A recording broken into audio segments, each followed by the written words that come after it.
වැස් පෙරලීමට නියමිතයි.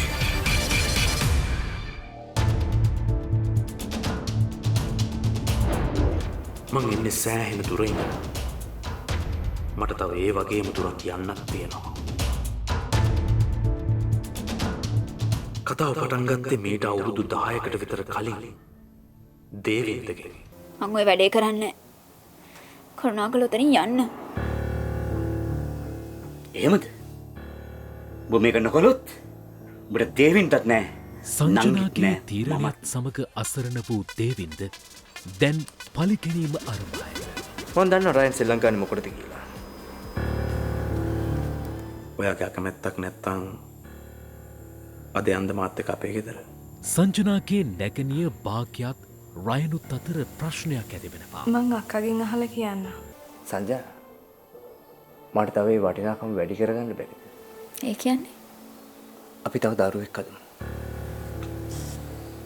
මම ඔයාලට කී පාරක් කියලා තියෙනවද රමේෂ්? මගෙන් ওই ප්‍රශ්නේ අහන්න එපා කියලා. අයියෝ ඒ ළමයට එහෙම කළේ මං ඔයාලට කිව්වා එයාගේ හිත රිදන්න එපා කියලා. ප්‍රශ්නයට විසඳුම් සොයන්න සංජනා රයන්ගේ ගෙදරට එනවා. සංජානා කරුණාකරලා ඔයා යන්න. ඔයා යන්න. කරුණාකරලා. තාමත් එයාට ආදරය කරනවද? නෑ. කොහෙත්ම නෑ. දැන් ඒක අනිත් පැත්ත. තමන් ඉදිරිපිට ඉන්න රයන් තමන්ගේ පැරණි පෙම්වතා දේවින්ද බව නොදන්නා සංජනා භාග්‍යයට ආදරය කළොත් රයන්ගෙන් ඔහුගේ පරණ ආදරය ගැන ප්‍රශ්න කරනවා. අන්න ඒකම තමයි ලොකු අයියා මෙතන තියෙන ලොකුම ප්‍රශ්නේ. ලොකු අයියට ඕනේ මගේ අතීතේ මගේ හිතෙන් අමතක කරවන්න. හැබැයි මගේ ඇත්තම තාත්තයි අම්මයි මල්ලි තාම ජීවතුන් අතර ඉන්නවා. ලොකු අයියා ඒක විතරක් අමතක කරන්න එපා. අද එතැන් සිට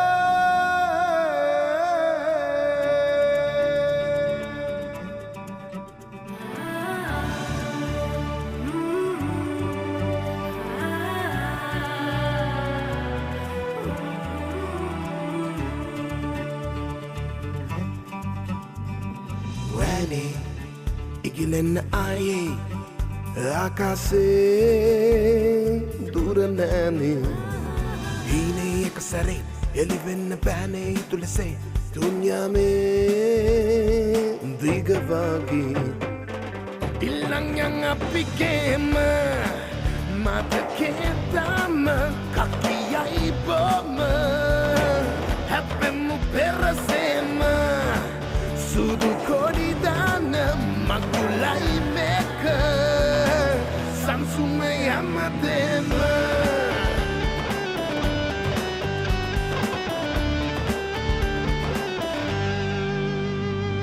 දේසේ වගේද බාසේ සන්තෝසේ නිලබෝවේ දෝසේ නයිවිසේ ගෙනදේ විනාසේ නීරසේ සන්ත්‍රාසේ හැමවේලේ දැසේ රුදුලෙසේ මරුවාසිනාසේ අභියසේ රැව්දනේ මරගීතේ වස්තු ස්මාරකේ සතුරා මුලාවේ බෝලෙසේ උන්මාදේ වෙලුනාවේ ඉල්ලංයන් අපිගේම මතකේතම කකියයි බොම හැපෙමු පෙරසේම සුදු කොඩිදාන මකුලයි මේක සම්සුම යමදේම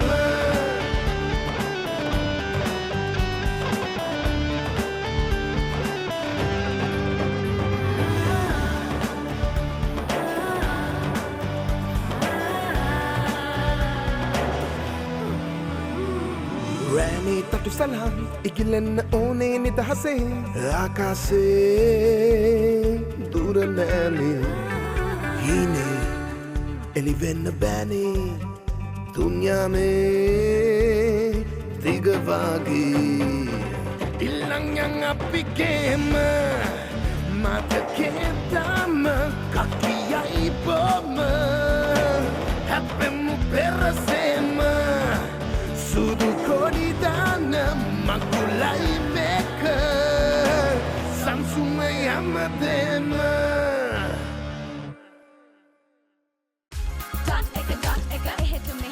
Fair and Lovely BB Cream makeup finish එකක් දෙන fairness cream එකක්. This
අනේ බබා ඉන්නකෝකෝ. දැන් ස්කූල් යන පරක්කු වෙනවා. කොහොමද? දාන්නකෝ බබා. කෑවෙත් නැහැ තාම. මේරි බාගෙන උනා කාමරේට ගිහලා ඒව හැරවන්න. හරි. ගිහලා ස්කූල් බෑග් අරන් එන්න. හග්ගල එන්න.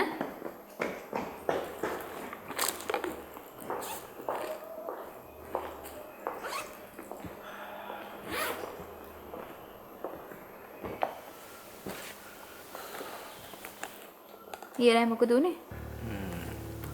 ඒ ගැන අපි පස්සේ කතා කරමු. ඇයි?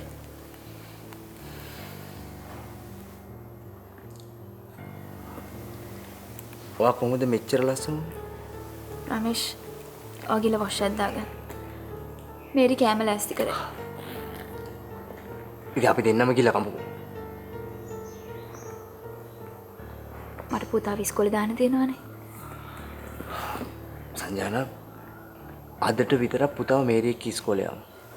තාත්ති ඇවිල්ලා. අම්මි අද ස්කූල් යන්න එනවා නේද? පුතේ අද අම්මිට තාත්තිත් එක්ක ලොකු කතාවක් තියෙනවා කරන්න. ඒකින්ද අදට විතරක් පුතා මේරි එක්ක ඉස්කෝලේ යනවා. හරිනේ? අද ටීචර් අම්මිව එක්කන් එන්න කිව්වා. හරි. අම්මි හෙට ඇවිල්ලා ටීචර් මීට් වෙයි. අදට මේරි කියන්න.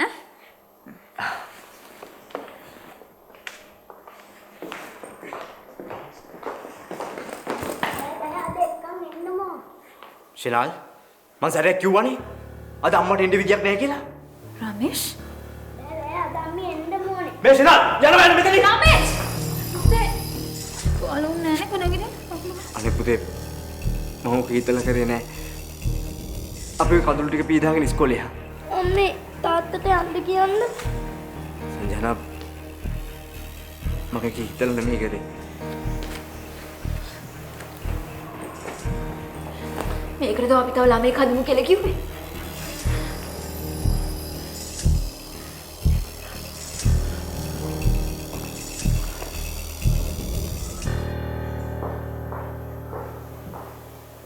නෝනා බාගෙන යන කාමරේ නැහනේ.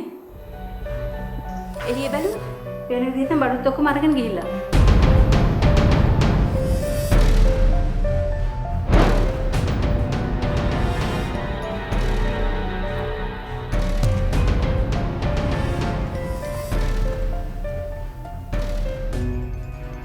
ඒකත් තන. ඔව්. කොහොමද? ඔයාට ෂුවර්ද ඔයාට මෙතන ඉන්න පුළුවන් කියලා?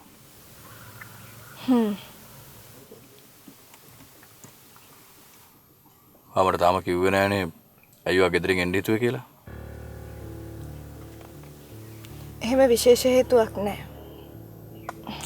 මට හිතුණා ටිකක් තනියෙන් ඉන්න ඕනේ කියලා.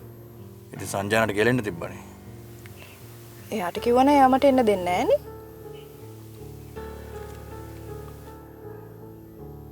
බග්ග. ඔයා මාත් එක්ක මේ ගමන ආවේ මාව විශ්වාසින්ද නේද? ඔව්. ඔයා මගේ ලොකු අයියානේ.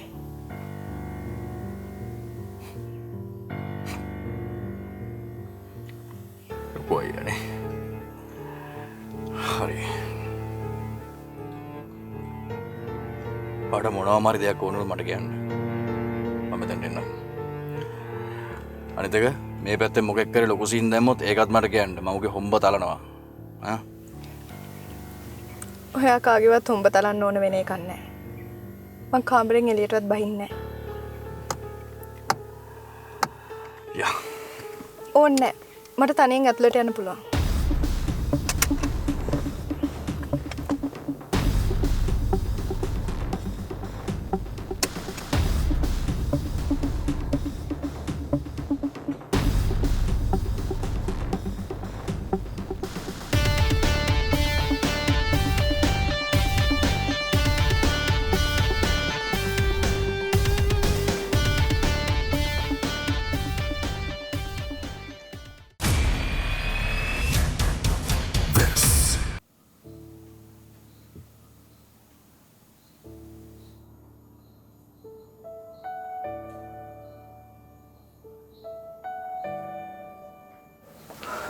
අම්මා මම යනවා. පුතා තුන්වන් සරණයි. කෑම එක ගත්තද? ගත්තා. වතුර බෝතලේ? ගත්තා. මම හරියට කතා කරන්නේ මම පොඩි එකෙක් වගේ. නෑ දැන් ඉතින් ඔයා ලොකු එක්කෙනෙක් තමයි. මොකද අද වේලසෙන් යන්න හදන්නේ? මං අර අම්මට කිව්වේ මං අර රිපෝට් එකක් පබ්ලිෂ් කරන්න වැඩ කරනවා කියලා. මොකක් ගැනද?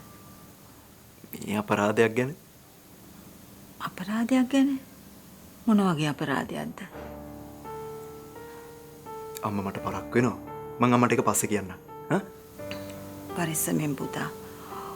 ඔය අපරාධ ගැන ලියන්න ගිහිල්ලා අපරාධ කරපු උන් ඔයාට කරදර කරන්න පුළුවන්. ඒ හින්දා පරිස්සමෙන් පොඩි. හරි අම්මා මං යන්න. පුතා. ඔයා පොරොන්දු වුණු විදියට රමේෂ්ගෙන් ඈත් වෙලා නේද ඉන්නේ? ඔව් අම්මා මං එහෙම තමයි ඉන්නේ. ඒ විදියටම ඉන්න. ඔව් විශ්වාස කරන්න එපා.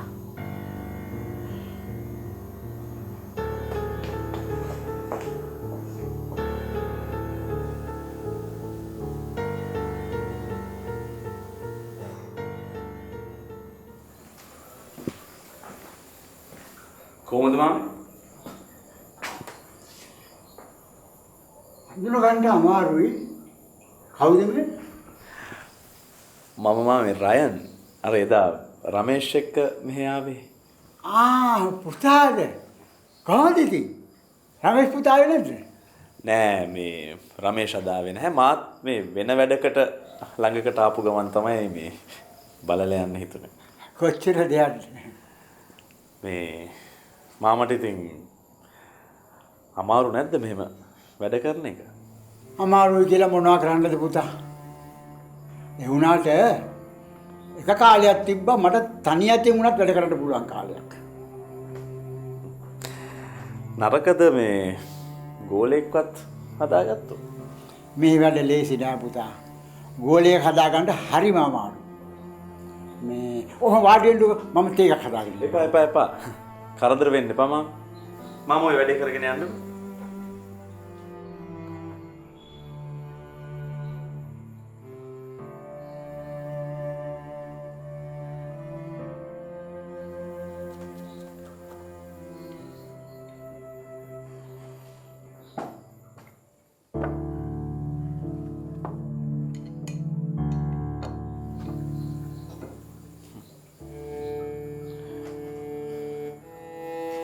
මේ ටූල්ස් නම් සෑහෙන කාලෙකින් පාවිච්චි කරලා නැහැ වගේ.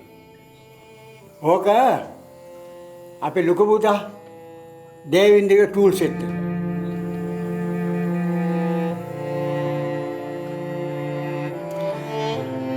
හරි පිළිවෙලට තියාගෙන ඉන්නව නේද? ඔව්. ලොකු පුතා කවදා හරි දවසක එයි. එහෙම කවදා හරි දවසක ආවොත් අපි දෙන්න තරගෙට ආපහු වැඩ පටන් ගන්නවා. අපිට කොහේ හරි වැරදුනා පුතා. ඒත් ඒ කොහෙද කියලා හිතා ගන්න බෑ. ඔය වින්ඩෝ මම ගිහලා ටිකක් හදාගන්න.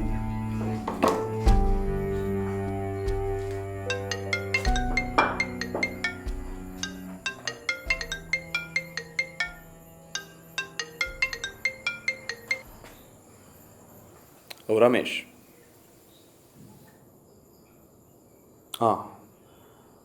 කොහෙටද? නෑ මම මේ පොඩි වැඩකට ඇවිල්ලා ඉන්නේ. මට එන්න පුළුවන්. ඕකේ. මම දැන් එන්න.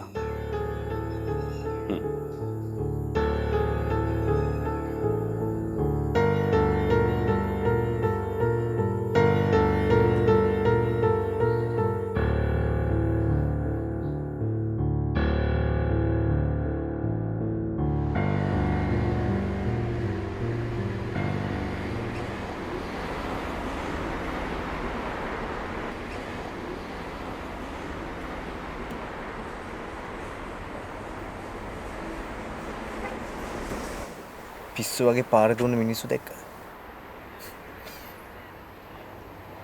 මහත් ඉස්සර ඔය වගේ පාර දුවපු මිනිස්සෙක්. හිටපු ගමන් මොකද සාමාන්‍ය මිනිස්සු දිහා බලන් හිතුනේ. ආපහු හිටපු තැනටම යන්නද?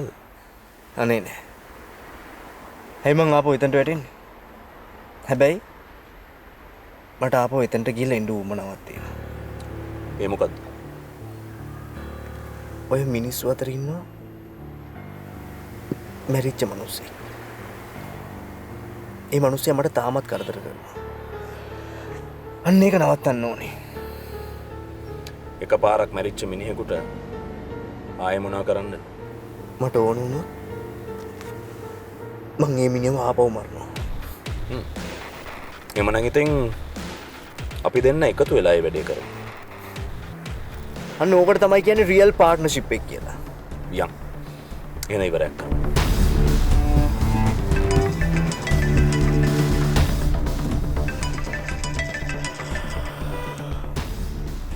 ඔව් මාද මල්ලි. කියන්න. හරි හරි. ඔයා එක පාටම ඔක් කාටවත් කියන්න යන්න එපා. මම ඉක්මනට මයිලව මීට් වෙන්න. හරි. මං කිව්වේ මැරිච්ච මිනිහා මට පාඩුව ඉන්න දෙන්නේ නැහැ කියලා. මාදෝ මල්ලි කතා කරේ. එයාට මොනවද ඕන වෙලා තියෙන්නේ? වැදගත් වැඩකට මම මීට් වෙන්න ඕනේ. අපි යමුද යාව මීට් වෙන්න? යම්. ගිහිල්ලා බලමු මිනිහට මොනවද ඕනේ කියලා. ඊට පස්සේ අපි හැම දෙයකටම යන්නේ එකට. එතකොට අජිත්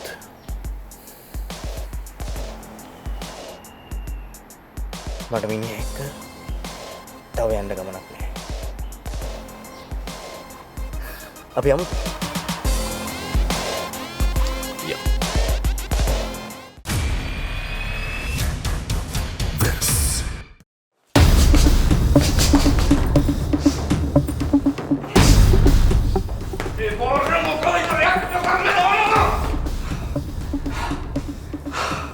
ඉවරයක් කරන්න. ඕකව හරි. ඔයගේ පවුල් එකෙක් කහ ඉවරයක් කරලා දාන්න ඕනේ. කාගේද බොස්? කාගේවත් නෙමෙයි යකෝ. අර රයන් කෙනෙක්ගේ. බලපන්. මම ඔයගේ පවුලේ විස්තර සේරම හොයාගෙන එක එක ඉවරයක් කරේ නැත්තම්. පිස්සුද බොස් එහෙම කරන්න? බස්. බබට මේක කියපන්. ඔය කාගේ පැත්තද? මගේ පැත්තේද නැත්නම් උගේ පැත්තේද? හරි දැන් බොස්ට ඕන උනේ රයන්ව සම්පූර්ණයෙන්ම ඉවරක් කරලා දාන්නනේ. ඔව්. බලපන්. මොකක් ඉවරක් කරන්න නැද්ද කියලා. කව්වා මට හොඳ කොල්ල පස්සේ හදන කෙවපා. එකෙක් කියන ඉවරක් කරන්න. අදම. ඔව්. බොස්. අපිට කරන්න පුළුවන් වැඩක් ඇයි අපි පිටේ උන්ට දෙන්නේ? මේ අපිටම කරන්න පුළුවන්. අපිම කොහොම හරි රයන් ඉවරක් කළා දාමු. බගින කතා හරි තමයි. කලුවා. මේ කොල්ල මොකද තියාගන්නේ? ඔව්. එපා.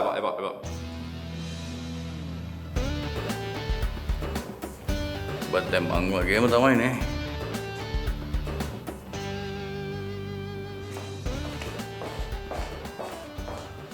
ප්ලීස් මේ අර ෆයිල් එක වල මම තිබ්බේ. මොන ෆයිල් එකද බොස්? මං අර කිව්වා අනාථ නිවාසක ළමයෙක් ගැන.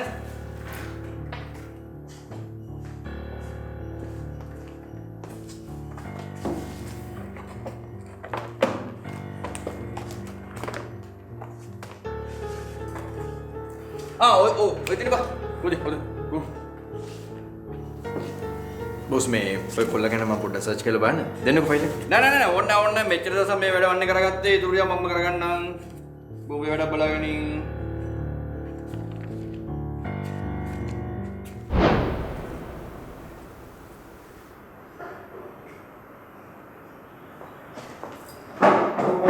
මදමලි අදින් පස්සේ රයන් මං වගේම ඔයාගේ සහෝදරයෙක් කියලා හිතා ගන්න. රයන්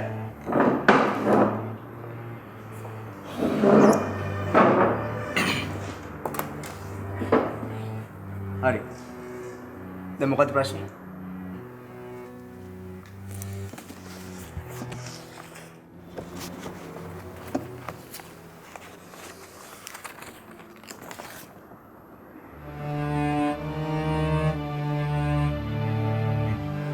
මේ මොකද්ද මේ? ඇයි මෙහෙම පරණ දේවල් උස්සන්නේ? අයියෝ කො කියෝගෙන යන්නකෝ.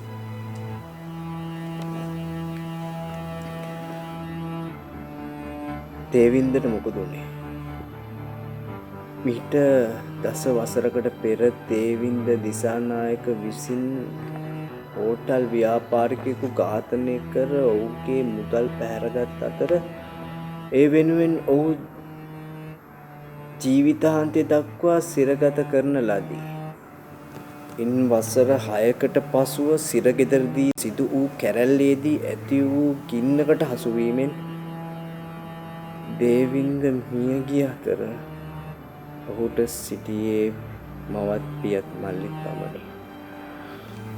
මේ ලිපිය ලියන ලියුම්කරුවන මාධව දිසානායක ඔහුගේ එකම සොයුරාය.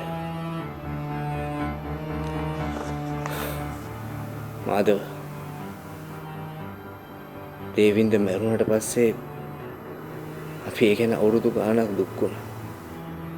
හැයි මේ ඒ ගැන පත්තරේට නිවුස් ලියන්නේ? රමේෂයි ප්ලීස් ඕක ඉවර වෙනකන් කියෝගෙන යන්නකෝ. තව මොනවද මට මේ කියවන්න තියෙන්නේ?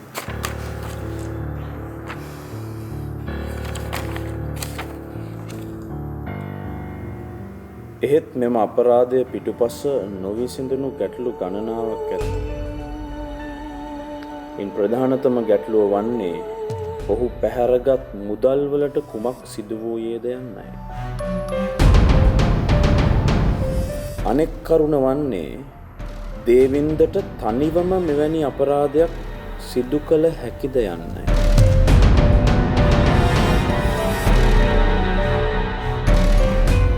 ඒ සියල්ලටම වඩා වැදගත් වන්නේ දේවින්ද දිසානායක යනු කවුරුන්ද යන්න හා මෙවැනි අපරාධයක් සිදු කිරීමට ඔහුට ඇති අවශ්‍යතාව කුමක්ද යන්නයි.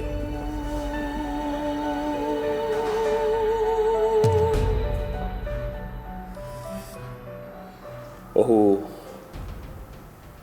ඉතා හොඳ සහෝදරයෙක්, පුතෙක් හා ආදරණීය මිත්‍රයෙකි. දේවින්ද වැනි අයෙක් මුදල් වෙනුවෙන් තවත් අයෙක් ඝාතනය කිරීම සිතාගත නොහැකි කරුණකි. ඉදිරියට මේ සිදුවීම සම්බන්ධයෙන් මා විසින් ලිවීමට බලාපොරොත්තු වන ලිපිමාලාව කියවන ඔබම සමහර විට මෙම ප්‍රශ්නවලට උත්තර සොයා දෙනු ඇත.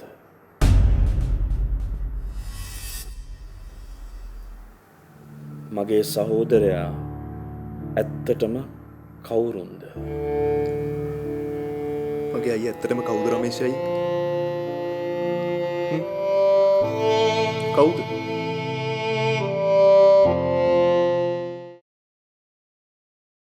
මේ කොල්ලට දැනගන්න ඕනේ ඇත්තටම එයාගේ අයියට මොකද උනේ කියන එක. මොකද ඔය සෙලනි?